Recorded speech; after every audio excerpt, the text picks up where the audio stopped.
For the presentation today then, I want to start off with the real meat of the presentation with a discussion on why do we care? Why do we care about Facebook? Those who are on the call that need to report back to your supervisors about how did you spend the hour, this is going to be something that will be helpful for those who know about Facebook and understand the value, why it's important. This will be kind of old news. For those who just are, boy, you know, I keep hearing about Facebook, but I don't really know why we would want to be on it, or, you know, who cares? You know, why don't we just use collegerecruiter.com or CareerBuilder or Monster or one of the other job boards? This part of the presentation will address that question. Then I'm going to move into distinguishing between three of the leading social networking sites. There are thousands of social networking sites, but the three that kind of stand head and shoulders above the rest are LinkedIn, MySpace, and Facebook. We're then going to get into the 5 secrets of Facebook. So first of all, why should we care? Take a look at this traffic graph provided by a company called Alexa, which is owned by Amazon.com. Pretty consistently since about 2002, according to Alexa and many of the other traffic measurement sites, Yahoo has been in first place in terms of traffic. Now, coming in second or right around there is Google. So those are kind of the two of the highest traffic sites. Now, the gold line represents MySpace. They basically came from virtually nowhere back in 2002, 2003, and shot up just before 2004, and then kind of plateaued starting in about 2006. And now if you look at the very far right-hand corner of the slide where that arrow is pointing, you can see that Facebook and MySpace are running neck and neck. Now, are they essentially identical? Well, no. MySpace, average age, 35. Facebook, average age, 25. Again, roughly half the users are going to be older. Roughly half of them are going to be younger. So Facebook is used by a much younger audience. Facebook is much more orderly. You'll see later in the presentation that all the pages basically look the same. The navigation is the same. The coloring scheme, the fact that they're primarily text, it's all very consistent, and Facebook has exerted much more control over how that content is presented and even what the content is than has MySpace.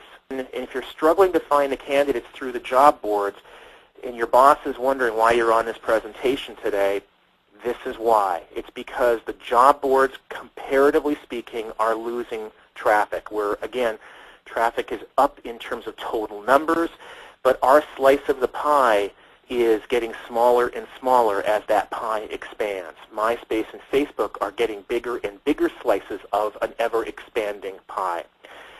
We wanted to talk about the 3 big social networking sites. The first one, let's talk about LinkedIn. There are a number of people on LinkedIn who have very, very few connections. They go out, they create an account, they don't really see what all the buzz is about, they can't figure out how to use it. And then there are people like Dave Mendoza, whose profile you can see up here. Dave is linked to directly with literally tens of thousands of people. I think his current number is somewhere like 23,000 direct connections. Now, how many connections on LinkedIn do you need before you can really start to see its power? About 60. When you hit about 60 connections, then your direct connections, those 60 people, if they each have 60 connections, you're only going to be 1 or 2 steps removed from almost everybody that you want to contact. Dave, with 22,000 direct connections, is definitely somebody that you're going to want to have in your network, because then you're only 2 steps removed from all 22,000 connections that Dave has, including me. MySpace, again, kind of Wild West right now. There are definitely some employers on MySpace that are using the site very well. You can go to MySpace and, like this slide shows, run a search just using their search engine and kind of turn MySpace into a resume bank. So you can type in electrical engineer, Virginia, and this candidate's page is, if you're interested in recruiting Gen Y, then you need to be open, transparent, and honest. The Marines are all three, and they are successful recruiters of Gen Y. If your organization is struggling with recruiting Gen Y, it may be because you're trying to recruit them like they're baby boomers. Different priorities, different culture. You're not going to change Gen Y. You're going to either go out of business for lack of talent, lack of productivity, or you're going to adapt.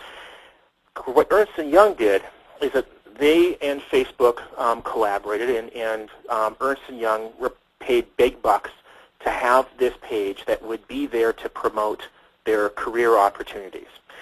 And what I love about Ernst & Young's strategy is that they really understood their market, who they were trying to connect to, the Gen Y, the college students, the recent grads, and they really understood where they were. They weren't at a job board, they weren't at a career fair, they weren't on campus recruiting.